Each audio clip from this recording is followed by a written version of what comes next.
21வது வசனத்திலிருந்து 35வது வசனம் வரைக்கும் நான் மைக்கிலே வாசித்தாலும் நீங்களும் வாசியுங்கள், உங்களுக்கு ஆசீர்வாதமாக இருக்கும். வாசிப்போம். அப்பொழுது பேதுரு அவரிடத்தில் வந்து, ஆண்டவரே, என் சகோதரன் எனக்கு விரோதமாய் குற்றம் செய்து வந்தால் நான் எத்தனை தரம் மன்னிக்க வேண்டும்? 7 தரம் மட்டுமோ என்று கேட்டான். அதற்கு இயேசு, 7 தரம் மாத்திரம் அல்ல, 770 தரம் மட்டும் என்று உனக்கு சொல்லுகிறேன். எப்படியெனில் பரலோக ராஜ்யம் தன் ஊழியக்காரரிடத்தில் கணக்கு பார்க்க வேண்டுமென்றிருந்த ஒரு ராஜாவுக்கு ஒப்பாயிருக்கிறது. அவன் கணக்கு பார்க்க தொடங்கின போது 10,000 தாலந்து கடன்பட்டவன் ஒருவனை அவனுக்கு முன்பாக கொண்டு வந்தார்கள். கடனை தீர்க்க அவனுக்கு நிர்வாகம் இல்லாதபடியால் அவனுடைய ஆண்டவன் அவனையும் அவன் பெண்ஜாதி பிள்ளைகளையும் அவனுக்கு உண்டான எல்லாவற்றையும் விற்று கடனை தீர்க்கும்படிக்கு கட்டளையிட்டான். அப்பொழுது அந்த ஊழியக்காரன் தாழ விழுந்து வணங்கி, ஆண்டவனே, என்னிடத்தில் பொறுமையாயிரும், எல்லாவற்றையும் உமக்கு கொடுத்து தீர்க்கிறேன் என்றான். அந்த ஊழியக்காரனுடைய ஆண்டவன் மனதிறங்கி அவனை விடுதலை பண்ணி கடனையும் அவனுக்கு மன்னித்து விட்டான். அப்படி இருக்க அந்த ஊழியக்காரன் புறப்பட்டு போகையில் தன்னிடத்தில் 100 வெள்ளிப்பணம் கடன்பட்ட இருந்தவனாகிய தன் உடன் வேலைக்காரர் ஒருவனை கண்டு அவனை பிடித்து தொண்டையை நெரித்து, நீ பட்ட கடனை எனக்கு கொடுத்து தீர்க்க வேண்டும் என்றான். அப்பொழுது அவனுடைய உடன் வேலைக்காரன் அவன் காலிலே விழுந்து, என்னிடத்தில் பொறுமையாயிரும், எல்லாவற்றையும் உமக்கு கொடுத்து தீர்க்கிறேன் என்று அவனை வேண்டிக் கொண்டான். அவனோ சம்மதியாமல் போய் அவன் பட்ட கடனை கொடுத்து தீர்க்கும் அளவும் அவனை காவலில் போடுவித்தான். நடந்ததை அவனுடைய உடன் வேலைக்காரன் கண்டு மிகவும் துக்கப்பட்டு ஆண்டவனிடத்தில் வந்து நடந்ததை எல்லாம் அறிவித்தார்கள். அப்பொழுது அவனுடைய ஆண்டவன் அவனை அழைப்பித்து, பொல்லாத ஊழியக்காரனே, நீ என்னை வேண்டிக் கொண்டபடியினால் அந்த கடன் முழுவதையும் உனக்கு மன்னித்து விட்டேன். நான் உனக்கு இறங்கினது போல நீயும் உன் உடன் வேலைக்காரனுக்கு இறங்க வேண்டாமோ என்று சொல்லி அவனுடைய ஆண்டவன் கோபமடைந்து அவன் பட்ட கடனை எல்லாம் தனக்கு கொடுத்து தீர்க்கும் அளவும் உபாதிக்கிறவர்களிடத்தில் அவனை ஒப்புக் கொடுத்தான். நீங்களும் அவனவன் தன் தன் சகோதரன் செய்த தப்பிதங்களை மனப்பூர்வமாய் மன்னியாமற் போனால் என் பரம பிதாவும் உங்களுக்கு இப்படியே செய்வார் என்றார். ஜெபம் பண்ணுவோம். எங்களை நேசிக்கிற நல்ல தகப்பனே, மகிமையுள்ள தெய்வமே, எங்கள் முகங்களை எங்களுடைய வாழ்க்கைகளை பிரகாசிக்க பண்ணுகிறவரே, நன்மையான பரிசுத்தமான இந்த ஓய்வு நாளிலே ஆண்டவரே, உம்முடைய பிள்ளைகளாக நாங்கள் ஒன்று கூடி உங்களை ஆராதித்தோம், உங்களை மகிமைப்படுத்தினோம். அப்பா, இப்பொழுது உம்முடைய வார்த்தைகளை கேட்கும்படியாய் உம்முடைய சமூகத்திலே வந்திருக்கிறோம். கர்த்தாவே, இந்த நாளிலும் எங்கள் ஒவ்வொருவரோடும் பேசுங்கப்பா. ஆரோக்கியமான ஒரு ஆவிக்குரிய வாழ்க்கை எங்களுக்குள்ளாய் கட்டப்படத்தக்கதாக கர்த்தர் ஒவ்வொரு வாரமும் எங்களோடு நீர் பேசுகிறீர் ஆண்டவரே. மனுஷ வார்த்தைகள் அல்ல ஆண்டவரே. ஐயா, நீர் எழுதி தந்த வேதத்திலிருந்து கர்த்தர் நீர் பேசுகிறீர் ஆண்டவரே. இந்த நாளிலும் நீர் பேசுகிற உங்களுடைய ஆலோசனைகளுக்கு நாங்கள் எங்களை ஒப்புக் கொடுக்கத்தக்கதாய் கர்த்தர் நீங்கள் உதவி செய்யும்படியா நாங்கள் ஜெபிக்கிறோம் ஆண்டவரே. உங்களுடைய வார்த்தைகள் எங்கள் ஒவ்வொருவரையும் இந்த இடங்களிலே குணப்படாதபடிக்கு ஆண்டவரே இருக்கிறத உம்முடைய வார்த்தைகள் ஆண்டவரே எங்களை குணப்படுத்தும்படியா நாங்கள் ஜெபிக்கிறோம் ஆண்டவரே. வார்த்தையை கேட்கிற ஒவ்வொரு பிள்ளைகளுக்குள்ளும் ஒரு மனோ வாஞ்சை தேவனுடைய வார்த்தையை குறித்து ஆண்டவரை கேட்பதற்கு இருக்க கர்த்தர் உதவி செய்யுங்க ஆண்டவரே. ஆண்டவரே, இந்த நாளும் வார்த்தையை கொடுக்கிற அடியேனையும் சிலுவை நிழலிலே மறைத்துக் கொள்ளுங்க. கர்த்தர் பேசுங்க, அடியனோடும் பேசுங்க. இயேசுவின் நாமத்தில் ஜெபிக்கிறோம் நல்ல பிதாவே, ஆமேன், ஆமேன். அமர்ந்து கொள்ளலாம். அல்லேலூயா. கர்த்தர் நல்லவர். ஆமேன். கர்த்தருடைய பரிசுத்த நாமம் ஒன்றே மகிமைப்படுவதாக. தேவன் ஒவ்வொரு வாரமும் நான் சொல்லிக் கொண்டு வருகிறது போல ஒவ்வொரு ஊழியக்காரர்களும் தேவனுடைய பிள்ளைகளே, இந்த ஆண்டை எங்களுக்கு ஆரோக்கியத்தின் ஆண்டு என்று கர்த்தர் இந்த ஆண்டை பிரகடனப்படுத்தி இருக்கிறார். இந்த ஆண்டு ஆரோக்கியத்தின் ஆண்டு. எப்படியான ஒரு ஆரோக்கியம்? ஆவிக்குரிய ஒரு ஆரோக்கியத்தினுடைய காரியங்கள் எனக்குள்ளும் உங்களுக்குள்ளும் அது பெருக வேண்டும். தேவன் விரும்புகிற ஆவிக்குரிய ஆரோக்கியம் என்ன என்பதை குறித்து, அல்லது ஆரோக்கியம் இன்மை என்ன என்பதை குறித்தும் தெய்வம் அவருடைய ஆலோசனைகளை எனக்கும் உங்களுக்கும் இந்த தேவ செய்திகள் மூலமோ, அல்லது நீங்கள் இந்த ஆண்டை இப்படியாக ஒரு ஆரோக்கியமான ஆவிக்குரிய வாழ்க்கைக்கு என்ன வேதம் சொல்லுகிறது என்று நீங்கள் தனிப்பட்ட ரீதியாகவும் வேதத்தை படிக்கும் பொழுது கர்த்தர் பேசுவார். ஆகவே கர்த்தர் நிச்சயமாக இந்த பிரத்யோகமாக இந்த ஆண்டிலே எங்களுடைய ஆவிக்குரிய வாழ்க்கைகள் ஆரோக்கியம் அடையத்தக்கதாக கர்த்தர் அவருடைய பலவித ஆலோசனைகளை எங்களோடு பேசுகிறார். வேதம் ஏசாயாவிலே சொல்லப்படுகிறது, எங்களுக்கு பிரயோஜனமானவைகளை போதித்து நாங்கள் நடக்க வேண்டிய வழிகளில் எங்களை நடத்துகிற எங்கள் தேவனாகிய கர்த்தர். ஆமென். ஆகவே இந்த இடத்திலே மனுஷர்களாகிய நாங்கள் சில வேளைகளே தேவனுடைய ஊழியக்காரர்கள் வந்து பேசினாலும் கர்த்தருடைய வார்த்தை பிரகாரமே இந்த இடத்திலே ஆண்டவருடைய ஆலோசனைகள் சொல்லப்படுகிறது. அதனாலே நீங்கள் ஒவ்வொருவரும் இது அங்கே தெசலோனிக்க சபையை குறித்து அப்போஸ்தலனாகிய பவுல் சொல்லும் பொழுது சொல்லுகிறார், நாங்கள் பேசின வார்த்தைகளை ஒரு மனுஷ வார்த்தைகளாக ஏற்றுக்கொள்ளாமல் தேவனுடைய வார்த்தையாக நீங்கள் ஏற்றுக்கொண்டபடியினால் அது உங்களுக்கு பலன் செய்கிறது, அது உங்களுக்கு ஆசீர்வாதமாக இருந்தது என்று சொல்லி பவுல் சொல்லுகிறார். அதனாலே கர்த்தருடைய பிள்ளைகளே, நல்லபடியாக இது கர்த்தர் என்னோடும் உங்கள் ஒவ்வொருவரோடும் பேசுகிற வேளையா இருக்கிறபடினால் ஆண்டவருடைய வேதம் எழுதி தந்த பரிசுத்த ஆவியினாலே அருளப்பட்டு எழுதப்பட்ட இந்த வேதத்தில் இருந்து கர்த்தருடைய காரியங்கள் வெளிப்படுகிறபடினாலே நாங்கள் ஒரு திறந்த மனதோடு ஆண்டவருடைய வார்த்தைகளுக்கு தேவ பிள்ளைகளை நானும் நீங்களும் ஒப்பு கொடுப்பதற்கு கேட்கிறது மாத்திரமல்லாமல் அதன்படி நாங்கள் நடக்க வேண்டும். அதுதான் ஆசீர்வாதம். கர்த்தர் நல்லவர் என்பதை ருசித்து பாருங்கள் என்று சொல்லி இருக்கிறபடினாலே தேவ பிள்ளைகளை அந்த வார்த்தைகளின் பிரகாரம் நானும் நீங்களும் ஒப்பு கொடுப்பதற்கு நாங்கள் விட்டு கொடுக்க வேண்டும். ஆமென். என்றால் பாருங்கள், எங்களுக்கு சரி எல்லாம் ஆண்டவர் ஆரோக்கியமான ஆவிக்குரிய வாழ்க்கை இப்படித்தான், இவைகள் எல்லாம் நல்லமில்ல என்று சொல்லும் பொழுது நாங்கள் கேட்கிறோம். ஆனால் அதன் பிரகாரம் நடந்தாத்தான் அதனுடைய ஆசீர்வாதம். இப்ப உதாரணமாக இப்ப பசி வருது தெரியல, ஒரு கோப்பையில நல்ல ஒரு ஆரோக்கிய சரீர பிரகாரமாக ஆரோக்கியமா நல்ல சாப்பாடுகள் வைக்கப்பட்டிருக்கும். நாங்கள் விரும்புகிற ஒரு ஆரோக்கியம் சரீர பிரகாரமான ஆரோக்கியத்துக்குரிய உணவுகள். ஆனா அந்த உணவுகள் கோப்பையில வைக்கப்பட்டிருந்தால் ஓகே, இது சாப்பிட்டால் எங்களுக்கு ஆரோக்கியம் வரும் என்று எங்களுக்கு தெரியும். ஆனால் சாப்பிடவில்லை என்று சொன்னால் ஆரோக்கியம் வராது. கோப்பையில வைக்கப்பட்டிருக்குதான் தெரியுது, அதனால சாப்பிட்டா தான் ஆரோக்கியம், எல்லாருக்கும் தெரியும். அதனால நான் என்ன சொல்றேன்டா, நானும் நீங்களும் ஆண்டவருடைய ஆரோக்கியமான ஆவிக்குரிய வாழ்க்கை தெய்வம் இப்படித்தான் சொல்லுகிறார் என்று சொல்லுகிறபடினாலே அதற்கு நானும் நீங்களும் அதை நாங்கள் உட்கொள்ள வேண்டும். அதன் பிரகாரம் நானும் நீங்களும் விட்டு கொடுக்க வேண்டியது தேவன் விரும்புகிறது, எந்த மனுஷனும் இல்லை. இதுல செல்வம் சொல்ற செல்வம் விரும்புறது இல்லை, கர்த்தர் விரும்புகிறார். அதனாலே கர்த்தருடைய பிள்ளைகளை அந்த வார்த்தைகளுக்கு நாங்கள் ஒப்பு கொடுக்க வேண்டும். என்றால் யோசுவாவுக்கு கர்த்தர் சொல்லுகிற ஒரு காரியம், அதை உங்களுக்கு சொல்லி நான் கடந்து செல்ல விரும்புகிறேன். யோசுவா 1 அதிகாரம் 7, 8 வசனத்திலே அந்த வார்த்தைகளை குறித்து எப்படி நீ ஒப்பு கொடுக்க வேண்டும், எப்படியாக அதற்காக உன்னை விட்டு கொடுக்க வேண்டும் என்று சொல்லி அதிலே யோசுவாக்கு கர்த்தர் சொல்லுகிறார். வாசிப்போம், பிள்ளைகள் இருந்தால் வாசிங்க. 1 அதிகாரம் 7, 8 வசனம்.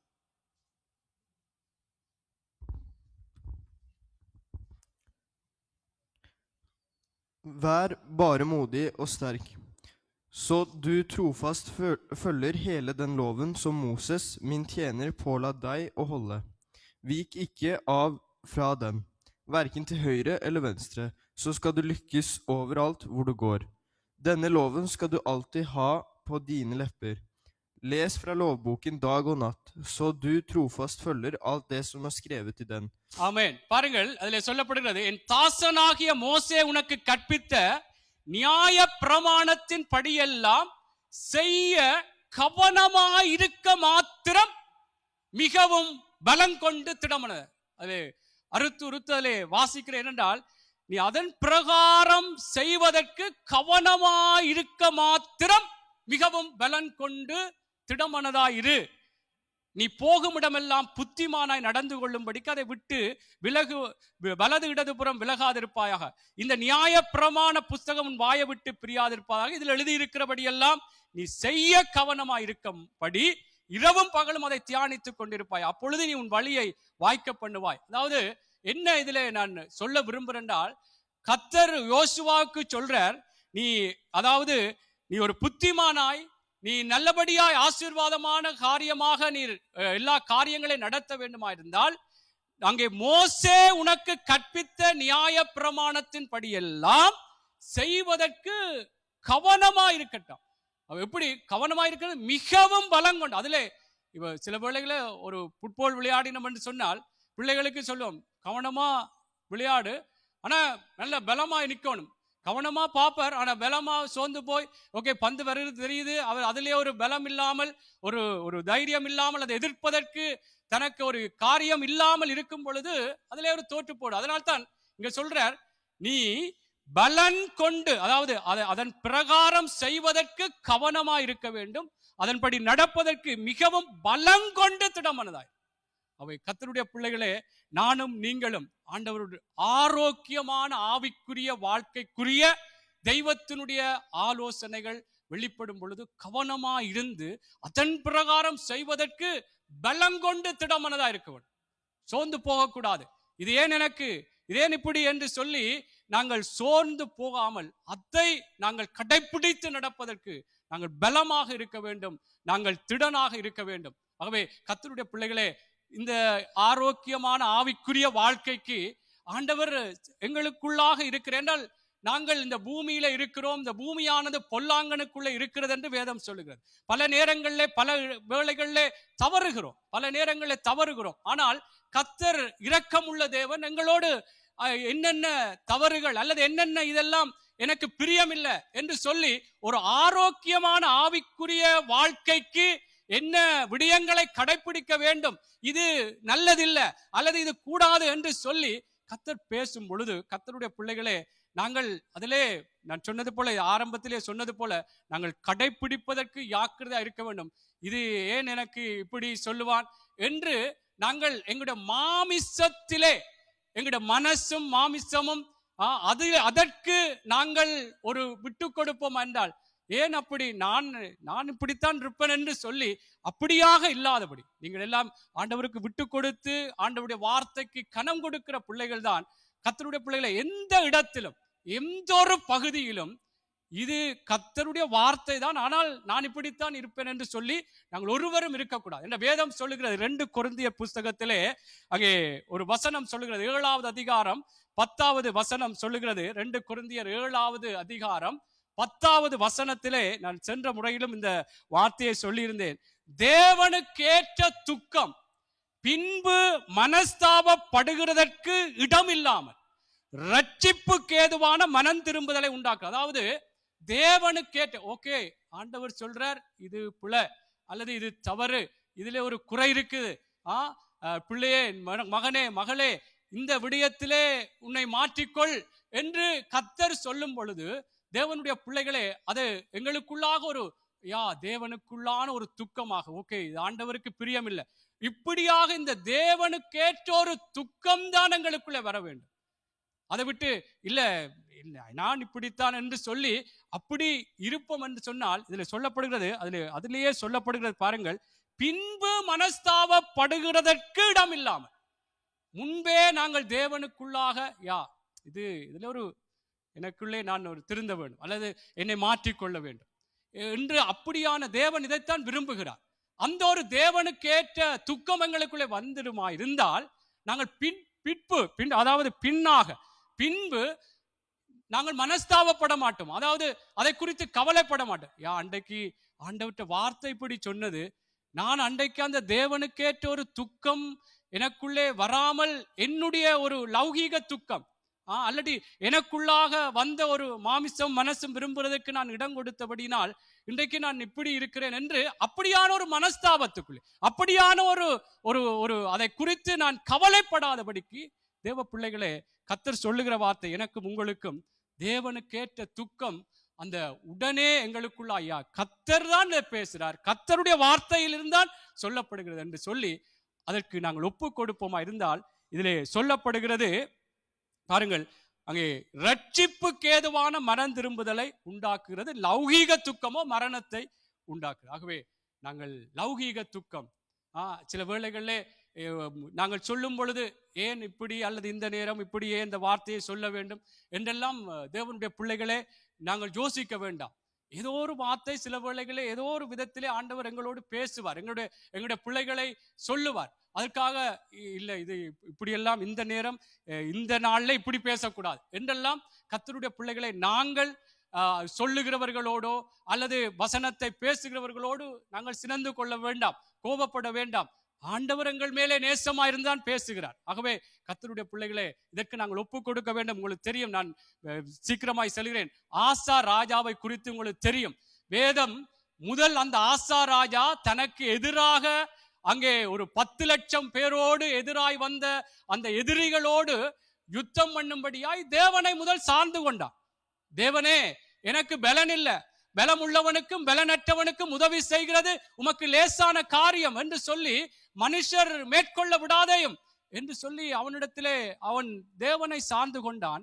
ஆனால் பிற்பாடு இன்னொரு இடத்திலே எதிரிகள் வந்த பொழுது அவன் தேவனை சார்ந்து கொள்ளாமல் மனுஷரை சார்ந்து கொண்டான். இந்த நேரத்திலே தேவனுடைய ஒரு மனுஷன், ஒரு தேவனுடைய தீர்க்கதரிசி, ஞான திருஷ்டிக்காரன் என்று சொல்லப்படுகிறது, அந்த மனுஷன் வந்து, நீர் இந்த இடத்திலே பிழை செய்து விட்டீர். ஏனென்றால் முன்பு நீ தேவனை சார்ந்து கர்த்தருக்குள்ளாய் ஜெயம் எடுத்தீர், இப்பொழுது நீ மனுஷனை சார்ந்து ஜெயம் எடுத்தீர், அதனாலே நீ கர்த்தருக்கு பிரியமில்லாத காரியத்தை செய்து விட்டீர் என்று அந்த தீர்க்கதரிசி சொன்ன பொழுது அந்த தீர்க்கதரிசி மேல அந்த ஆசா ராஜா கோபம் கொண்டு அவனை சிறையிலே அடைத்தான் என்று சொல்லப்படும். அப்ப நான் என்ன சொல்ல வரேன்றால், கர்த்தருடைய பிள்ளைகளே, ஆண்டவர் இதுல இருந்து ஒரு சிறு பிள்ளைகள் கூட சொன்னால் கூட ஆண்டவற்ற வார்த்தை என்றால் அதை நாங்கள் ஏற்றுக்கொள்வோம். சில வேளைகளிலே நான் ஆரம்பத்தில் நானும் தவறு இருக்க, எல்லாருமே தவறு இருக்கிறோம். எல்லாரும் சில வேளைகளிலே செய்ய வேண்டிய காரியங்களை உற்சாகப்படுத்தி பேசுவார். அதனாலே நாங்கள் யாரையும் தேவனுடைய செய்திகளை கொடுக்கிறவர்களையோ அல்லது கர்த்தருக்குள்ள ஒரு ஆலோசனை சொல்லுகிறவர்களை சொல்லும் பொழுது நாங்கள் சினந்து கொள்ளாதபடி, கோபப்படாதபடி, பகைக்காதபடிக்கு தேவனுக்கேற்ற துக்கம். அதாவது பிழை செய்தால் அல்லது பிழை இருந்தால், தவறு இருந்தால், குறை இருந்தால், மனம் திரும்ப வேண்டிய காரியங்கள் இருந்தால் கர்த்தருக்குள்ளே ஒப்பு கொடுப்போம். கர்த்தர் நிச்சயமாய் என்னையும் உங்களையும் ஆசீர்வதிப்பார். ஆமென், அல்லேலூயா. நான் சொன்னது போல கர்த்தருடைய வார்த்தை இருபுறமும் கருக்குள்ள பட்டயம். ஆமென். இந்த இடத்துல நிக்கிற எனக்கும் தான் உங்களுக்கும் தான். ஆகவே ஆண்டவருடைய வார்த்தைக்கு நாங்கள் மரியாள் சொன்னது போல நம்முடைய வார்த்தைக்கு அடிமை என்று சொல்லி எங்களை தாழ்த்தி நாங்கள் ஒப்பு கொடுப்போம் என்றால், மரியாளை சொல்கிறார், அடிமையின் தாழ்மையை கண்ணோக்கி பார்த்தார். ஆமென். அவை கர்த்தர் நிச்சயமாய் நாங்கள் ஆண்டவருடைய வார்த்தைக்கு ஒப்பு கொடுக்கும் பொழுது கர்த்தர் எங்களை கண்ணோக்கி பார்ப்பார். அல்லேலூயா, அல்லேலூயா. கர்த்தர் நல்லவர். சரி, இன்றைக்கு நாங்கள் ஒரு வேத பகுதியை வாசித்தோம். உங்கள் எல்லாருக்கும் தெரியும், தெரிந்த வேத பகுதி, அந்த உவமையெல்லாம் தெரியும். மன்னிப்பை குறித்த ஒரு வேத பகுதி. அதாவது நான் இதற்கு ஒரு தலைப்பை சொல்லிவிட்டு கடந்து செல்லுகிறேன். ஆரோக்கியமான ஆவிக்குரிய வாழ்க்கை மற்றவர்களை மன்னிப்பது. ஆமென். மன்னியாமை என்பது ஒரு ஆரோக்கியமின்மை. ஆமென். கர்த்தருடைய பிள்ளைகளே, இது ஆண்டவர் சொல்லுகிற காரியம். உங்களுக்கு தெரியும், கிறிஸ்தவத்தின் ஒரு அடிப்படை சத்தியம், முக்கியமான சத்தியத்திலே ஒன்று ஒரு மன்னிப்பு. ஆமென். இப்ப பாருங்கள், தமிழர்கள் என்றால் தமிழர்களுக்குரிய அடையாளம் தமிழ் மொழி. அதே போல நாங்கள் கிறிஸ்தவர்களுக்கு ஒரு முக்கியமான ஒரு அடையாளம் அல்லது ஒரு முதன்மையான காரியம் மன்னிப்பு, விசுவாசம், இப்படி சில காரியங்களை நாங்கள் சொல்லலாம், முதன்மையான முக்கியமான விடயங்களை. அவை கர்த்தருடைய பிள்ளைகளே, இந்த மன்னிப்பை குறித்து இன்றைக்கு இந்த வேத பகுதியிலே நாங்கள் வாசித்திருக்கிறோம்.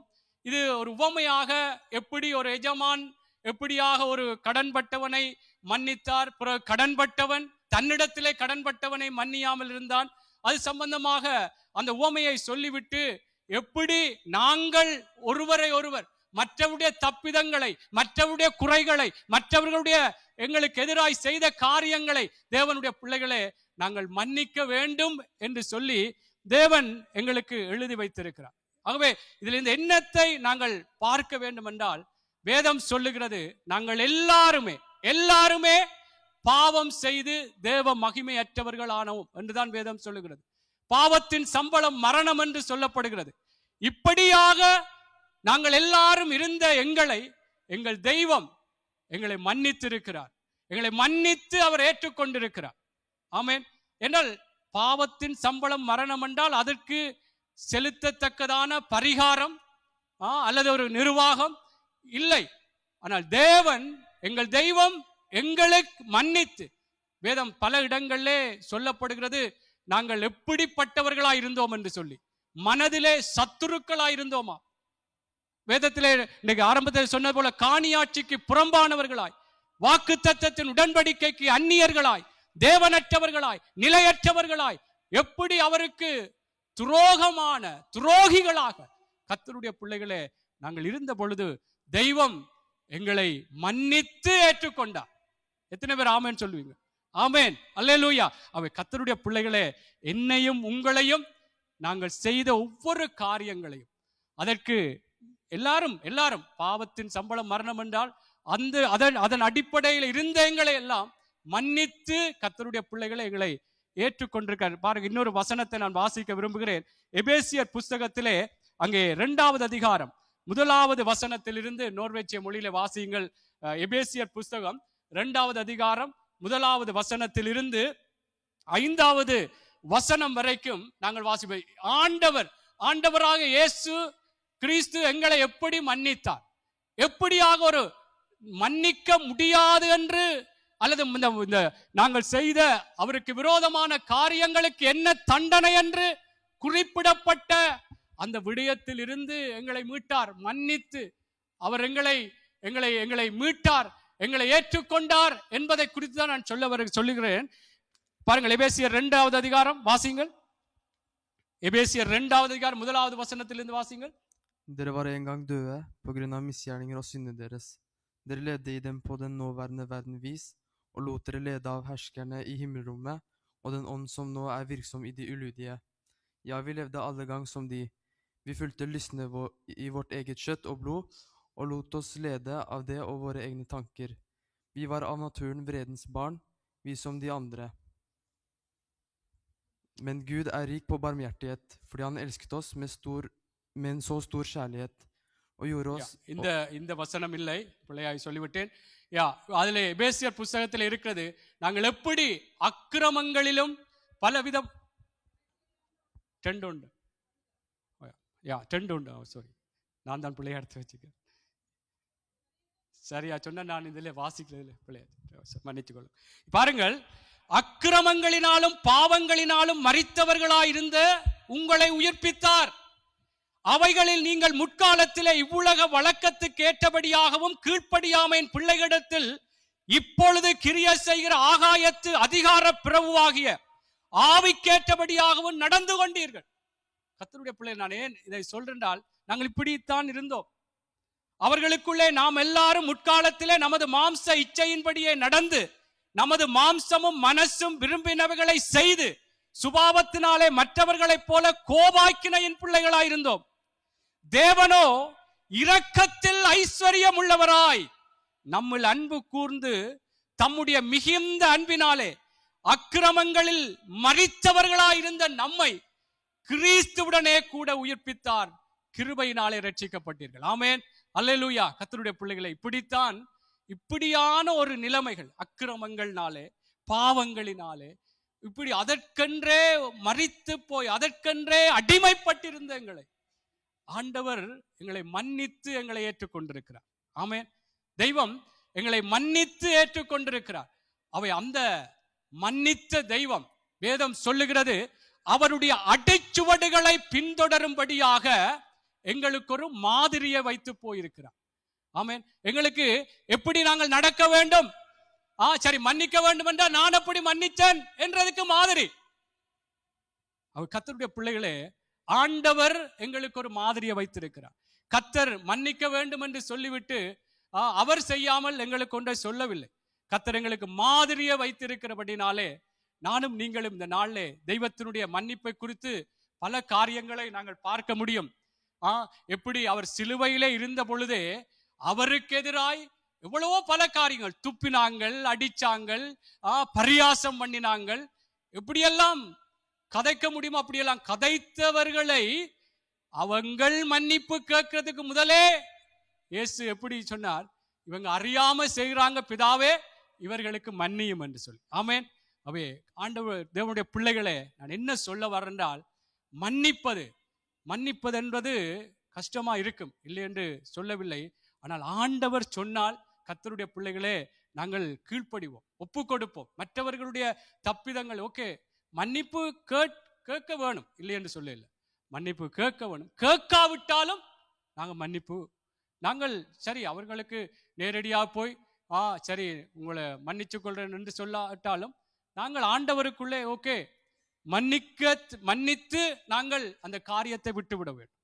ஆமென். கர்த்தருடைய பிள்ளைகளே, ஏனென்றால் இப்ப நான் மன்னிப்பை குறித்து சொல்றேன்னா இப்போ உங்கள் ஒவ்வொருவருக்கு தான் தெரியும்.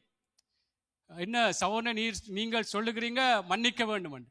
எனக்கு செய்த, என்ற பிள்ளைகளுக்கு செய்த, மனைவிக்கு செய்த, கணவனுக்கு செய்த, அல்லது என்னுடைய காரியங்களுக்கு இப்படி எல்லாம் எவ்வளவோ ஏமாற்றி காரியங்கள் எல்லாம் செய்த இந்த நபரை எப்படி மன்னிக்கலாம்? கேட்கலாம். ஆனால் ஆண்டவர் எங்களை மன்னிச்சிருக்கிறார். அதனால எல்லாருக்கும் வலி இருக்கும், எல்லாருக்கும் நோவு இருக்கும். ஆனால் ஆண்டவர் சொல்லுகிற காரியம் மன்னிக்க வேண்டும். இது தேவ பிள்ளைகள் எங்கள் ஒவ்வொருவருக்கும் இருக்க வேண்டிய சுபாவம். எனக்கும் சேர்த்து தான் சொல்றேன், கர்த்தருடைய பிள்ளைகளை நாங்கள் மன்னிக்க வேண்டும். மற்றவங்களுடைய தப்பிதங்களை நானும் நீங்களும் மன்னிக்க வேண்டும். அவங்க மன்னிப்பு கேட்காட்டிலும் நாங்கள் ஓகே, சில வேளைகளில் நேரடியாக எங்களுக்கு தெரியாமல் இருக்கலாம். பல மற்றவர்கள் ஓகே இப்படி உங்களோட பிள்ளைகளை குறித்து அல்லது உங்களை குறித்து உங்களோட காரியங்களை குறித்து இப்படியெல்லாம் கதைச்சிருக்கிறாங்க என்று கேள்விப்படும் பொழுது எவ்வளவு வேதனையா இருக்கும். மன்னிக்க வேண்டும் தேவ பிள்ளைகளை. கதைத்து அவங்கள நாங்கள் அவங்க அப்படி காரியங்களை கேள்விப்பட்டிருக்கும் பொழுது இல்லை இப்படியெல்லாம் ஏன் கதைப்பான், அழுதிருப்போம், மனமுடைந்து அழுதிருப்போம், பல நாட்கள் கண்ணீர்கள் வடித்திருக்கலாம். தேவனுடைய பிள்ளைகளே, நான் என்ன சொல்றேன்றால் ஆண்டவர் பலன் தருவார் என்றால் கர்த்தருடைய மன்னிப்பு, ஆண்டவராக இயேசு கிறிஸ்து என்னையும் உங்களை மன்னித்து பாவத்தின் சம்பளம் மரணம் என்ற இந்த விடயத்துக்குள் தான் இருந்தோம். எல்லாம் பாவம் செய்து தேவ மகிமையற்றவர்கள் ஆனோம் என்றால் வேதம் இப்படியான நிலையிலே இல்லை, நாங்கள் எபேசியர்ல வாசித்தது போல பாவத்துக்கு மரித்து போயிருந்தோம், அக்கிரமங்களுக்கு மரித்து போயிருந்தோம், இந்த உலகத்தின் பிரபுவாகி அந்த ஆளுகைக்கு அடிமைப்பட்டிருந்தோம். தேவ பிள்ளைகளே, இப்படி இருந்த என்னையும் உங்களையும் இந்த பாவத்தின் வல்லமை அல்லது பாவத்தின் அந்த தண்டனை என்று சொல்லப்படுகிற காரியத்திலிருந்து எங்களை ரட்சித்திருக்கிறார். முடிவு பரியந்த நிலை நிற்பவனே ரட்சிக்கப்படுவான், அது கடைசி. ஆனால் பாவத்தின் தண்டனையிலிருந்து கர்த்தர் என்னையும் உங்களையும் ரட்சித்திருக்கிறார். அவன் மன்னித்து எங்களை ஏற்றுக்கொண்டிருக்கிறார். ஆகவே நான் என்ன சொல்லுகின்றால் கர்த்தருடைய பிள்ளைகளே, எல்லாருக்கும் இது கஷ்டமான சூழ்நிலை. சில வேளை கணவன் மனைவியை மன்னிக்காமல் இருக்கலாம், மனைவி கணவனை மன்னிக்காமல் இருக்கலாம், பிள்ளைகள் பெற்றார்களை மன்னிக்காமல் இருக்கலாம், அல்லது உறவுகள் சகோதரங்களை மன்னிக்காமல் இருக்கலாம். இன்றைக்கு மன்னிப்போம். ஆண்டவர் எங்களை மன்னித்து ஏற்றுக்கொண்டிருக்கிறார். மாமி மருமகளை மன்னிக்காமல் இருக்கலாம், அல்லது மருமகள் மாமியை மன்னிக்காமல் இருக்கலாம். ஏதோ எங்களுக்கு பல விதங்களில் துரோகம் செய்திருப்பார்கள், பல விதங்களில் எதிரான காரியங்களை செய்திருப்பார்கள், எங்களை உதாசீனப்படுத்தி இருப்பார்கள். நாங்கள் அதற்கெல்லாம் ஒரு பகையாக தேவ பிள்ளைகளே நாங்கள் மனதிலே இருதயத்திலே வைக்காமல் நாங்கள் மன்னிப்போம். ஆண்டவர் இதுதான் ஒரு ஆரோக்கியமான ஆவிக்குரிய வாழ்க்கை என்பதை தெய்வம் எங்களை சொல்லுகிறார். என்ற ஆண்டவர் எல்லா இந்த உவமையை பார்க்கும் பொழுது அந்த எஜமான் எப்படி அவன் பட்ட கடன் அதிகம் அதை மன்னித்தாள், ஆனா அந்த கடன் பட்டு மன்னிக்கப்பட்டவன் தன்னிடத்திலே கடன் பட்ட அவனை மன்னிக்கவில்லை. என்ன இதிலிருந்து ஒரு கருத்து என்னண்டா, கர்த்தர் எங்களுக்கு என்ன துரோகம் என்ன வலி என்பதை எல்லாவற்றை மீறி நாங்கள் ஆண்டவருக்கு செய்த காரியங்கள் பெருசு, அதை மன்னிச்சிருக்கிறபடியா நானும் நீங்களும் மன்னிக்க வேண்டும். எல்லா மனிதர்களுடைய தப்பிதங்களை மன்னிக்க வேண்டும். நான் சொன்னது போல இலகுவான காரியத்தை செய்தவர்கள் அல்ல.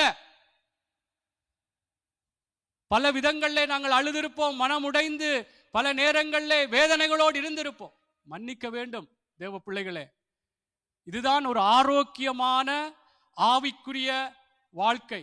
மன்னியாமல் பிள்ளைகள் நீங்களும் உங்களுடைய பாடசாலைகளிலோ அல்லது நீங்கள் கதைக்கிற பேசுகிற யாரா இந்த தேவனுடைய பிள்ளைகளுக்குள்ளே மாத்திரமல்ல, வெளியிலும் கூட எல்லாரோடும் நாங்கள் ஒரு மன்னிப்பை கொடுக்கிற பிள்ளைகளாகத்தான்.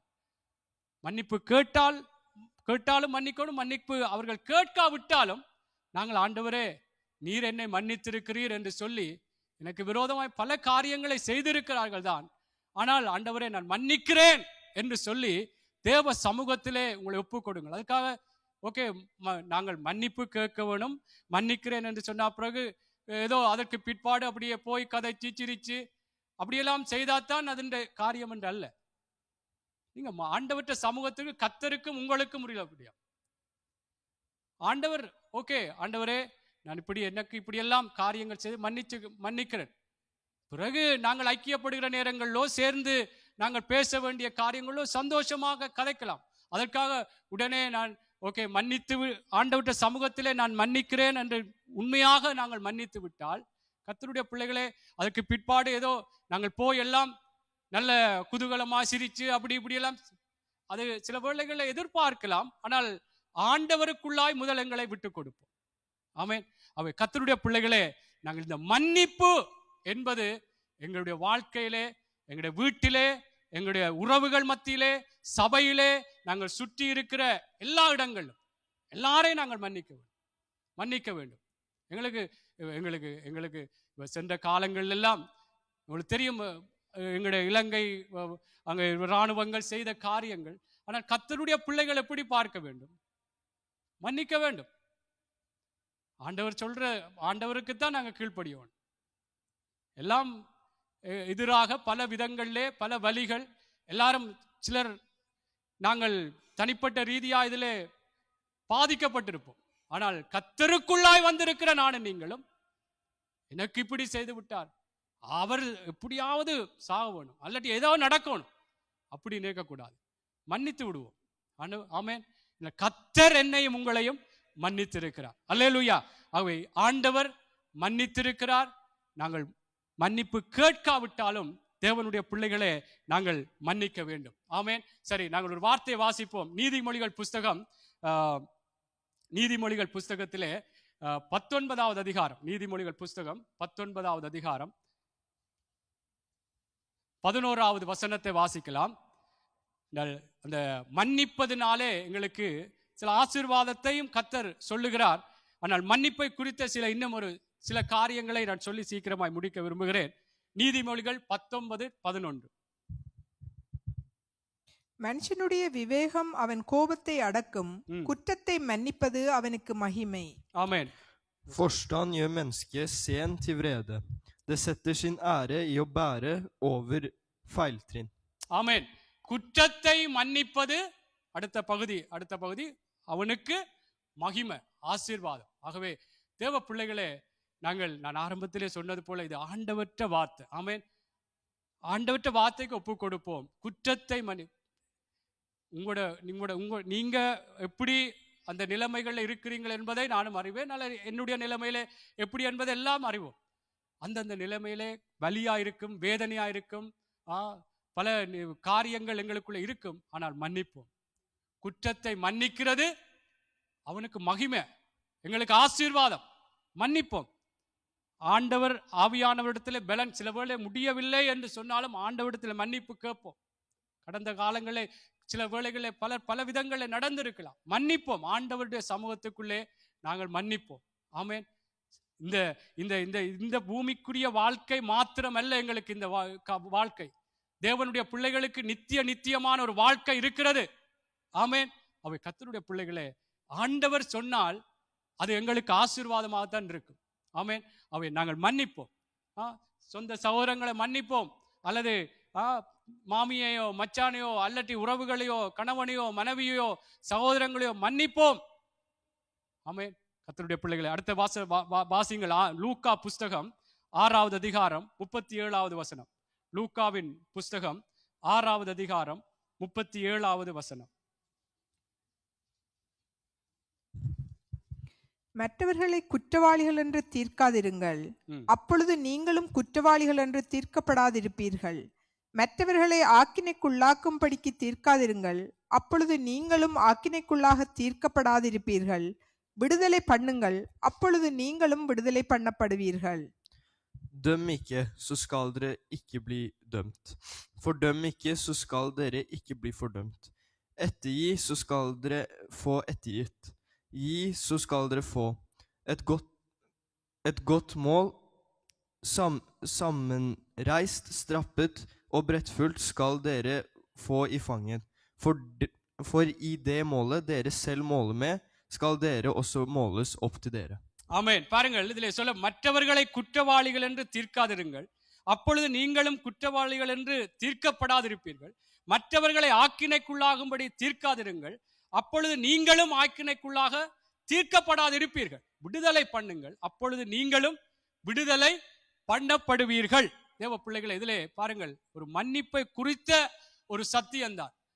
மற்றவர்கள் எப்படிப்பட்ட நிலையிலே இருந்தார்கள் என்று சொல்லி அவங்களுக்கு இது எப்படியாவது ஏதாவது நடக்கணும் என்று சொல்லி நியாயம் தீர்த்து நாங்கள் இது அவர்களுக்கு இப்படி நடந்தால்தான் அவங்க திருந்துவாங்க அப்படியும் இருக்கு இல்லையா? அப்படியும் சில வேளைகளை சொல்லுவோம். சில மன்னிப்பு, ஓகே நான் மன்னிக்கிறேன்னு பாப்போம், இப்படி அவங்களோட பேச்சு காரியம் இருக்கு, அதை பார்த்து அப்படி இல்லை. ஆமென். நாங்கள் ஆண்டவர் எங்களை மன்னிச்சிருக்கிறபடியால நாங்கள் மன்னிப்போம். ஆண்டவற்ற சமூகத்தில் இதுல பாருங்கள், நாங்கள் அவங்களுக்கு ஏதாவது நடக்கணும் காரியங்கள் அப்படி இப்படி என்று சொல்லாதபடிக்கு விடுதலை பண்ணட்டோம். விடுதலை பண்றேன்னா மன்னிக்கணும். நாங்கள் இருதயத்தில் வச்சுக்கொண்டு நாங்கள் இல்ல இது கஷ்டம், முடியாது, எனக்கு இப்படி செய்துட்டாங்க, என்னால இதுல அடுத்த நிலைக்கு போக முடியல என்று சொல்லி தேவ பிள்ளைகளே, நாங்கள் விடுதலை பண்ணாமல் மன்னிக்காமல் நாங்கள் வச்சிருப்போம் என்றா அதுல சொல்லப்படுகிறது நீங்களும் விடுதலை, அதாவது அப்ப விடுதலை பண்ணட்டாம், அப்பதான் நீங்களும் விடுதலை. அப்ப விடுதலை பண்ணாட்டி நாங்களும் விடுதலை பண்ண மாட்டோம், பண்ணப்பட அதபடிக்கு நாங்களும் ஒரு சிறை கைதிகளா இருக்கிறோம் என்பதைத்தான் அது வெளிப்படுத்துது. இப்ப நாங்க ஒருவரை மன்னிக்கலண்டா ஏதோ ஒரு அந்த மன்னியாத தன்மையில நாங்கள் ஒரு சிறை பிடிக்கப்பட்டவர்களா இருக்கிறோம். அவ கர்த்தருடைய பிள்ளைகளே, விடுதலை பண்ணுவோம், நாங்கள் விடுதலை பண்ணுவோம். ஓகே ஆண்டவரே நான் மன்னிக்கிறேன், அப்பா நான் மன்னிக்கிறேன். நாங்களும் தேவனுக்குள்ளாக விடுதலை பண்ணப்படத்தக்கதாய், அல்லாட்டி நாங்களும் தேவனுக்குள்ளாக விடுதலை பண்ணப்படாத, நான் மன்னிக்கலேண்டா நான் ஏதோ ஒரு ஆண்டவருக்குள்ளே விடுதலை பண்ணப்படாதவனாகத்தான் நான் காணப்படுகிறேன். அவங்க கர்த்தருடைய பிள்ளைகளே, நாங்கள் மன்னிப்பதற்காக எங்களை நாங்கள் ஒப்புக் கொடுப்பதே நான் சொல்றேன். இவைகள் எல்லாம் எங்களுக்குள்ளே எங்களுடைய இருதயத்திலே பதியட்டும், எனக்கும் பதியட்டும், உங்களுக்கும் பதியட்டும். இந்த நாளைக்கு மன்னிச்சவன், இப்ப நான் அடுத்தடுத்து சொல்றேன், மன்னிச்சவன் நாளைக்கு இன்னொரு எதிராக காரியங்கள் செய்யாம போவான் என்று சொல்ல முடியாது, செய்வாங்க. மன்னிப்போம், மன்னிப்போம். பாருங்கள் 2 கொரிந்தியர் 2வது அதிகாரம், மன்னிப்பை குறித்த சில ஆசீர்வாதமான காரியமும், நாங்கள் மன்னிக்கலை என்று சொன்னால் எப்படியான நிலையில இருக்கிறோம் என்பதை வேதம் சொல்லுகிறது. அதைத்தான் நான் சொல்லுகிறேன். 2 கொரிந்தியர் 2:10-11 வாசியுங்கள். 2 கொரிந்தியர் 2வது அதிகாரம் 10-11 வசனம். எவனுக்கு நீங்கள் மன்னிக்கிறீர்களோ அவனுக்கு நானும் மன்னிக்கிறேன். மேலும் எதை நான் மன்னித்திருக்கிறேனோ அதை உங்கள் நிமித்தம் கிறிஸ்துவனுடைய சன்னிதானத்திலே மன்னித்திருக்கிறேன். சாத்தானாலே நாம் மோசம் போகாதபடிக்கு அப்படி செய்தேன். அவனுடைய தந்திரங்கள் நமக்கு தெரியாதவைகள் அல்லவே. Den som dere tilgir, tilgir også jeg. Ja, hvis jeg i det hele tatt har noe å tilgi, for jeg for Kristi ansikt tilgitt for deres skyld. Så ikke Satan skal få bedra oss, for vi vet hva han har i sinne. ஆமென். பாருங்கள், அப்போஸ்தலனாகிய பவுல் சொல்லுகிறார், எவனுக்கு நீங்கள் மன்னிக்கிறீர்களோ அவனுக்கு நானும் மன்னிக்கிறேன். மேலும் எதை நான் மன்னித்திருக்கிறேனோ அதை உங்கள் நிமித்தம் கிறிஸ்துவனுடைய சன்னிதானத்திலே மன்னித்திருக்கேன். இப்ப அவர் இந்த மன்னிப்பை குறித்து சொன்னாலும் அந்த ஒரு சாராம்சமாக என்ன அடுத்த வார்த்தையில சொல்றார் என்றால், சாத்தானாலே நான் மோசம் போகாதபடிக்கு அப்படி செய்தேன். அவர் சொல்ற, நீங்க யாருக்கு மன்னிக்கிறீங்களோ நானும் மன்னிக்கிறேன். எதை நான் மன்னித்திருக்கிறேனோ அதை உங்கள் நிமித்தம் கிறிஸ்துவோட சன்னிதானத்தை மன்னித்திருக்கேன்னு சொல்லிட்டு, இந்த மன்னிக்கவில்லை என்று சொன்னா சாத்தானாலே நாங்கள் ஒரு வஞ்சனைக்குள்ளே போகிறோமா? பாருங்க, நாங்கள் மன்னிக்கலேண்டா விடுதலை பண்ணலேண்டா நாங்களும் விடுதலை பண்ணப்படாதபடி இருக்கிறோம் என்று வாசித்தோம். அதே போல மன்னிக்கலேண்டா நாங்கள் ஒரு சாத்தானுடைய வஞ்சனைக்குள்ளாக போவோம் என்பதைத்தான் இங்கே பவுல் சொல்லுகிறார். இதில் சொல்லப்பட்டது போல சாத்தானாலே நாம் மோசம் போகாதபடிக்கு அப்படி செய்தேன். மன்னிப்பை குறித்து தான் சொல்றேன். நான் மன்னிக்கல என்றா சாத்தானுடைய ஒரு என்றால் ஏன் ஆண்டவருடைய வார்த்தை தானே மன்னிக்க வேண்டும். அவன் மன்னிக்கல என்று சொன்னால் வேறொரு பகுதிக்கு இடம் கொடுக்கிறோம். இப்ப சாத்தானாலே மோசம் போகாதபடி வஞ்சிக்காதபடி நான் கிறிஸ்துவுடைய சன்னிதானத்திலே மன்னிக்கிறேன் சொல்லி. ஆகவே தேவனுடைய பிள்ளைகளே, இது ஆண்டவருக்குள்ளாக எங்களை ஒப்புக் கொடுப்போம். குற்றத்தை மன்னிப்பது அவனுக்கு மகிமை. ஆமென். கர்த்தர் எங்களை ஆசீர்வதிப்பார். ஆமென். கர்த்தர் நிச்சயமாய் இதில் நாங்கள் வாசித்தது போல எப்படி மற்றவங்களுடைய தப்பிதங்களை நாங்கள் மன்னிச்சால் எப்படி பிதா எங்களை மன்னிப்பார், எப்படியாக அந்த உவமையிலே பார்த்தோம், எங்களை எப்படி ஆசீர்வதிப்பார் என்பதையெல்லாம் நாங்கள் பார்த்திருக்கிறோம். ஆகவே தேவனுடைய பிள்ளைகளே, நாங்கள் மன்னிப்போம். இப்படியான சத்தியங்கள் எங்களுக்குள்ளாக மன்னிப்பதற்கு பலன் பெறட்டும். யோசுவாக்கு கர்த்தர் சொன்னது போல, நீ மோசேனுடைய நியாய பிரமாணத்தின்படியெல்லாம் நடக்கும்படி கவனமாயிருக்கும்படிக்கு மிகவும் பலன் கொண்டு திடமனதாயிரு. இந்த வார்த்தையின் பிரகாரம் நடப்பதற்கு பிசாசானவன் ஏன் மன்னிக்கணும்? கஷ்டம் அப்படி என்று ஏதோ ஒரு காரியத்தை உள்ளத்திலே போடுவான். ஆனால் இந்த மன்னிக்க வேண்டும் என்று மிகவும் பலம் கொண்டு திடமனதாக இருக்க வேண்டும். அல்லேலூயா, அல்லேலூயா. கர்த்தருடைய பிள்ளைகளே, எனக்கும் சேர்த்துத்தான் நான் சொல்லிக் கொண்டு வருகிறேன். அவை இந்த மன்னிப்பு எங்களுக்குள்ளே இன்னும் இந்த மன்னிக்கிற விடயங்கள் எங்களுடைய இந்த சுபாவத்திலே நாளுக்கு நாள் எப்பயும் இந்த பிள்ளைகளையோ அல்லது கணவனையோ யார் பல விதங்களிலே மனுஷனுடைய காரியங்கள் பல விதங்களிலே இன்றைக்கு அல்லது இந்த கிழமை இந்த மாசம் நல்லா இருப்பார்கள், பிறகு சில வேளை மாறலாம். ஆனால் கர்த்தருக்குள்ள இந்த சத்தியம் எங்களுக்குள்ள எப்பொழுதும் இருக்கட்டும். ஆமென்.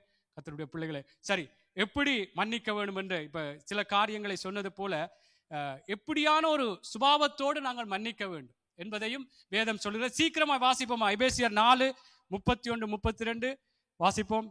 சீக்கிரமாய் ஒரு 5 நிமிடத்திலே முடிக்கலாம். சீக்கிரமா வாசித்தா சீக்கிரமா முடித்துடலாம். ஆனா மன்னிப்புன்றதை மறக்க கூடாது. சரி. சகலவிதமான கசப்பும் கோபமும் வாசிங்க. மூர்க்கமும் கூக்குரலும் தூஷணமும் மற்றெந்த துர்க்குணமும் உங்களை விட்டு நீங்க கடவது.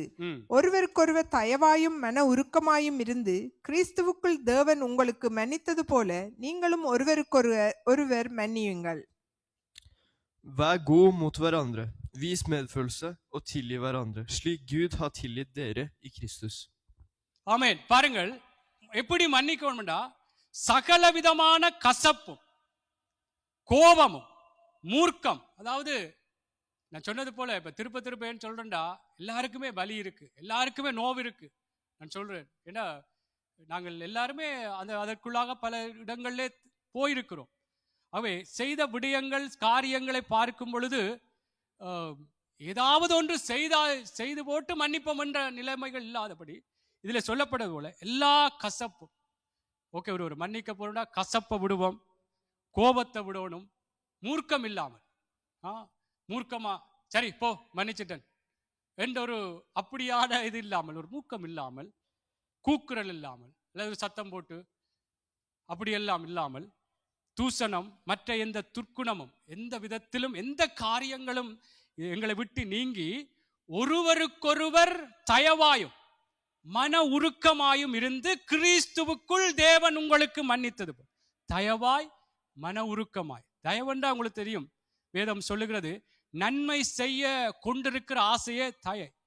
அப்ப எங்களுடைய தெய்வமும் எப்படி மன்னிக்க தயவறுத்தவர், எங்களை மன்னிக்க வேண்டும் என்று ஆசையா இருக்கிற தேவன் தான் நமது தேவன், மன்னிக்க தயவறுத்தவர். அப்ப நாங்களும் தயவாய் ஒரு ஆசையாய் கர்த்தருடைய பிள்ளைகளே மன உருக்கமாய் இருந்து எந்த ஒரு கசப்பில்லாமல், கோபம் இல்லாமல், கூக்குரல் இல்லாமல், எந்த ஒரு எங்களுடைய காரியங்கள்ல எந்த விதத்திலும் அந்த அந்த அந்த வலியினுடைய எங்களுக்கு எதிராய் செய்தவர்களுடைய துரோகத்தினுடைய பிரதிபலிப்புகள் இவைகளிலே வரக்கூடாது. தயவாய் ஆண்டவர் என்ன மன்னிச்சிருக்கிறார் அந்த ஒரு வெளிப்பாட்டோடு கர்த்தருடைய பிள்ளைகளை தயவாய் ஒரு மன்னிப்பதற்கு நான் உங்களை மன்னிக்கிறேன் ஆசையாய், அந்த ஒரு அந்த ஒரு அந்த அந்த விடயத்தோடு மன உருக்கமாய் கிறிஸ்துவுக்குள் தேவன் உங்களுக்கு மன்னித்தது போல எங்களை எப்படி கிறிஸ்து எங்களை மன்னித்திருக்கிறார், எல்லாவற்றுக்குமே இருந்து எங்களை அந்த பாவத்தின் தண்டனையிலிருந்து எங்களை மன்னித்து ஏற்றுக்கொண்டது போல இன்றைக்கும் நாங்கள் பாவ இந்த பூமியிலே பொல்லாங்கனுக்குள்ளே இருக்கிறது என்று சொல்லப்படுது. நாங்கள் பாவம் செய்கிறோம், மன்னிக்கிறார். ஆண்டவரிடத்திலே மன்னிப்பு கேட்கும் பொழுது மன்னிக்கிறார். நாங்கள் படிக்கிறது போல எங்களுடைய பாவங்களுக்கு ஏற்றபடி செய்யாமலும் எங்களுடைய அக்கிரமங்களுக்கு ஏற்றபடி எங்களை சரி கட்டாமலும் எங்களை மன்னித்து எங்களை நடத்துகிறார். எங்களை பாவம் இல்லை என்போமாக எங்களை நாங்களே வஞ்சிக்கிறவர்களாக இருக்கிறோம். ஆண்டவர் மன்னிக்கிறார். கர்த்தர் அதற்கு மன்னிக்க தயவறுத்தவர், ஆசையா இருக்கிறார். எங்களை மன்னிக்கணும் என்று அவருக்கு விரோதமா தான் செய்யறோம். அவரை துக்கப்படுத்துறோம், பேச்சினாலேயோ நினைவினாலேயோ நடையினாலேயோ பார்வையினாலேயோ பல பல விடயங்கள்ல அவருக்கு வேதனையை கொடுக்கிறோம். ஆனால் மன்னிக்குவதற்கு அவர் விருப்பம் உள்ள தேவன். கசப்பில்லாமல், கோபம் இல்லாமல், எந்த ஒரு கூக்குரல் இல்லாமல் மன்னிக்கிற தேவன் நமது தேவன். நாங்களும் கிறிஸ்து நமக்கு மன்னித்தது போல நாங்களும் ஒருவருக்கொருவர். இது இப்ப மனுஷீகத்திலே இதுல என்று நான் சொல்லக்கூடாது, கஷ்டம் கஷ்டம் அப்படி சொல்ல. ஆண்டவர் பலன் தருவார், பரிசுத்த ஆவியானவர் பலன் தருவார். ஆமென். பரிசுத்த ஆவியானவர் பலன் தருவார். பவுல் சொல்லுகிறார், என்னை பலப்படுத்துகிற இயேசு கிறிஸ்துவினாலே எல்லாவற்றையும் செய்ய எனக்கு பலன் உண்டு. என்னால செய்யலாம் என்றல்ல, என்னை பலப்படுத்துகிற இயேசு கிறிஸ்துவினாலே. ஆமென். அதைத்தான் சொல்ற. ஓகே, மன்னிக்க முடியவில்லை என்று நான் என்னை ஒரு மையமா வச்சு கதைக்கிறேன் இல்ல, நான் கர்த்தரை வச்சு கதைப்போம். ஆண்டவரே, என்னை பலப்படுத்துகிற இயேசுவினாலே நான் இதை மன்னிப்பேன். அப்படி கர்த்தருடைய பிள்ளைகளை கர்த்தரை சார்ந்து சொல்லுவோம். ஆண்டவர் நிச்சயமா இந்த மன்னிப்பதற்கு எங்களுக்கு பலன் தருவார். கொலேசியர்லையும் நான் வாசிக்க அந்த வார்த்தையை நான் வாசிக்கிறேன். கொலேசியர் 3:12-13 வாசித்து முடித்துக் கொள்ளலாம். 3:12-13 பாருங்கள். கொலேசியர்ல எடுத்தவர்கள் நீங்களும் பார்த்து கொள்ளுங்கள்.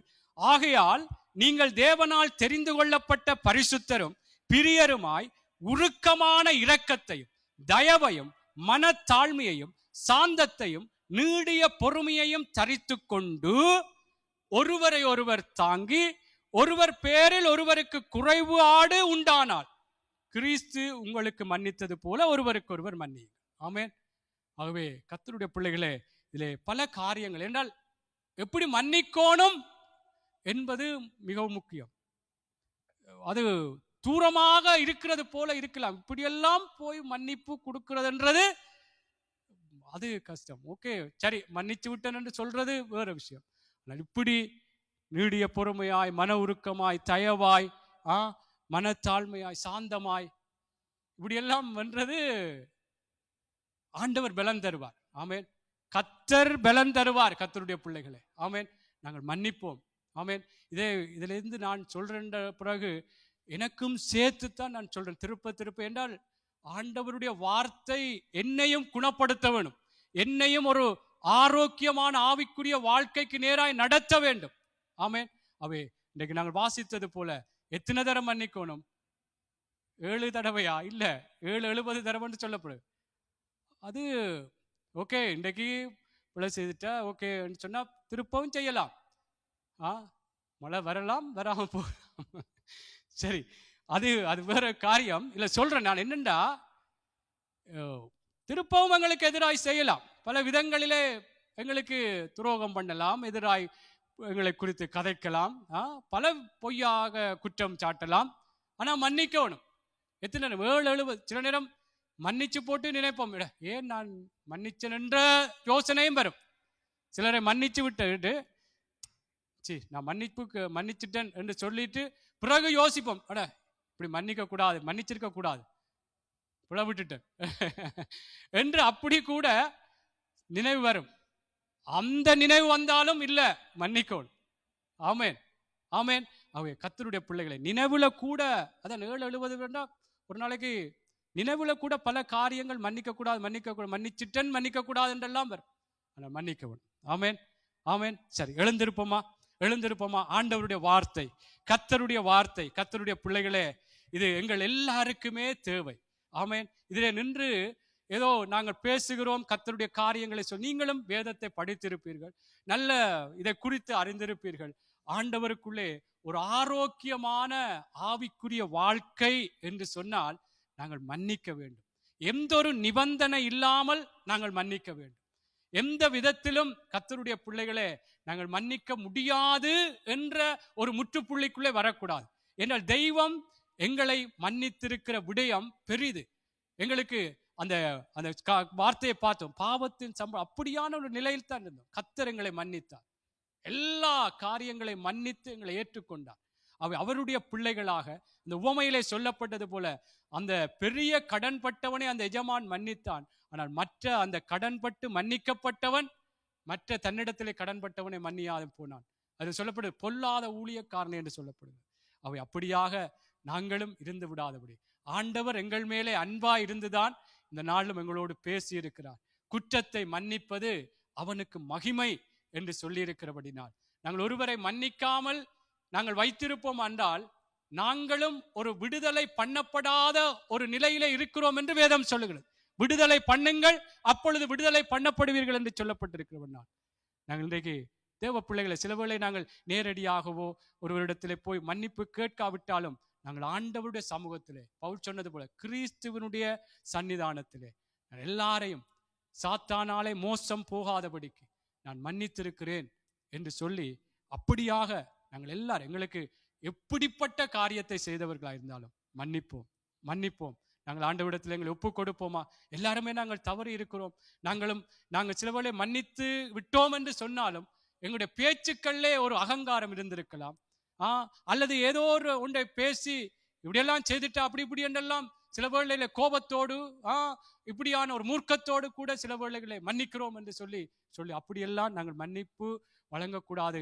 தயவாய், மன உருக்கமாய், சாந்தமாய், நீடிய பொறுமையோடு, மனத்தாழ்மையோடு நாங்கள் அந்த மன்னிப்பை கொடுக்க வேண்டும் என்று சொல்லி இருக்கிறவனால் இந்த சுபாவத்துக்குள்ளே எங்களை கர்த்தர் நடத்த வேண்டும் என்று சொல்லி எங்கள் எல்லாரையும் நாங்கள் ஒப்பு கொடுப்போமா? நாங்கள் எல்லாரும் நாங்கள் ஜெபம் பண்ணுவோம். இன்றைக்கு திருவிருந்து ஆராதனையும் இருக்கிறது.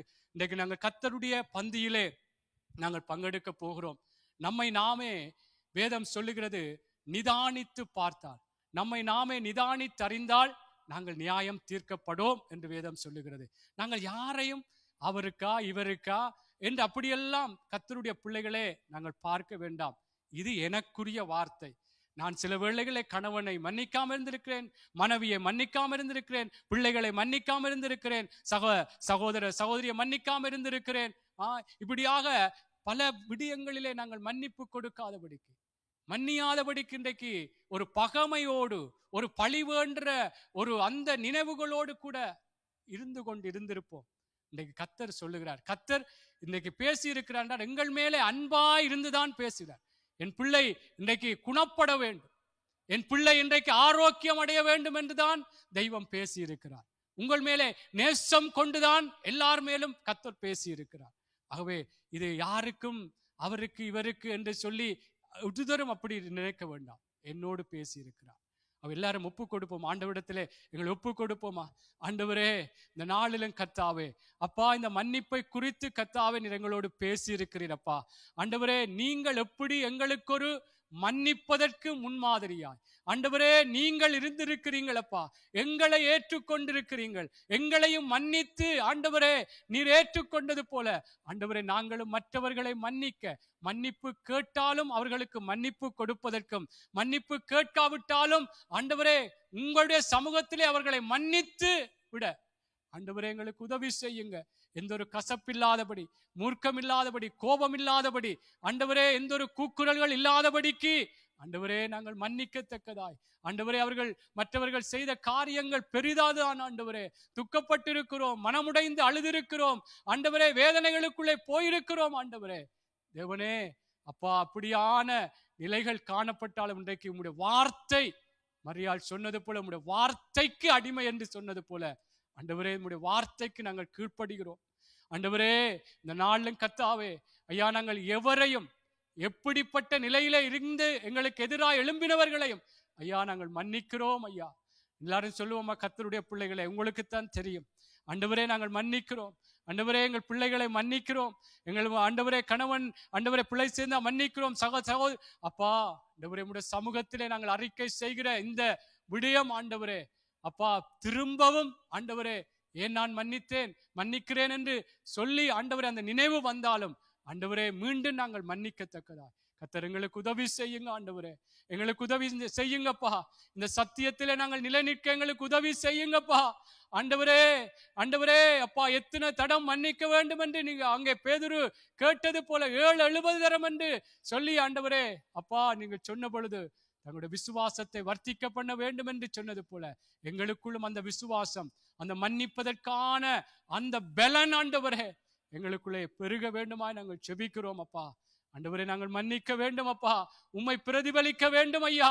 இதுதான் ஆரோக்கியமான ஆவிக்குரிய வாழ்க்கை என்பதை கர்த்தர் நீங்க சொல்லி இருக்கிறபடினால் நாங்கள் இந்த வார்த்தையின் பிரகாரம் நாங்கள் நடக்க ஆண்டவரே யோசுவாக்கு நீங்க சொன்னது போல இந்த வார்த்தையின் பிரகாரம் நீ நடப்பதற்கு கவனமாயிருந்து பலங்கொண்டு திடமனதாயிருந்து சொன்னது போல இந்த வார்த்தையின் பிரகாரம் நடக்க ஆண்டவரே மிகவும் மிகவும் அப்பா நாங்கள் ஒவ்வொருவரும் கவனமாயிருந்து அந்த வார்த்தையின் பிரகாரம் நடக்க எந்தொரு ஆண்டவரே தடுமாற்றம் இல்லாதபடி கர்த்தாவே நாங்கள் பலங்கொண்டு ஆண்டவரே நான் மன்னிக்க வேண்டும் என்று சொல்லியப்பா நாங்கள் வாழ எங்கள் ஒவ்வொருவருக்கும் உதவி செய்யும். எங்கள் எல்லாரையும் உங்களுடைய கரத்திலே ஒப்புக் கொடுக்கிறோம் ஐயா. ஆண்டவரே தொடர்ந்து வரப்போகிற ஆண்டவரே நாங்கள் உம்முடைய திருப்பந்தியிலே பங்கெடுக்க இருக்கிறோம். ஆண்டவரே நாங்கள் ஒவ்வொருவரும் இன்னும் நம்மை நாமே நிதானித்து ஆராய்ந்து பார்த்து உம்முடைய இந்த திருப்பந்தியிலே பங்கெடுக்கத்தக்கதா எங்கள் ஒவ்வொருவருக்கும் உதவி செய்யுங்கப்பா. ஆண்டவரே அஜாக்கிரதையாய் ஆண்டவரே ஒரு துணிகரமாக இந்த திருவிருந்து பந்தியிலும் கூட பங்கெடுக்காதபடி எங்கள் ஒவ்வொருவருக்கும் உதவி செய்யுங்க கர்த்தாவே. உம்முடைய மரணத்தை நினைவு கூற வேண்டும் என்று சொல்லி இருக்கிறபடினால் இன்றைக்கு நாங்கள் நினைவு கூர்ந்து ஆண்டவரை எடுக்க போற இந்த திருவிருந்து பந்தியிலே ஆண்டவரை எங்கள் ஒவ்வொருவரையும் ஆசீர்வதிங்க. இந்த வார்த்தைக்கு எங்கள் எல்லாரையும் ஒப்புக் கொடுத்து இயேசுவின் நாமத்தில் ஜெபிக்கிறோம் ஜீவனுள்ள நல்ல பிதாவே. ஆமென், ஆமென், ஆமென்.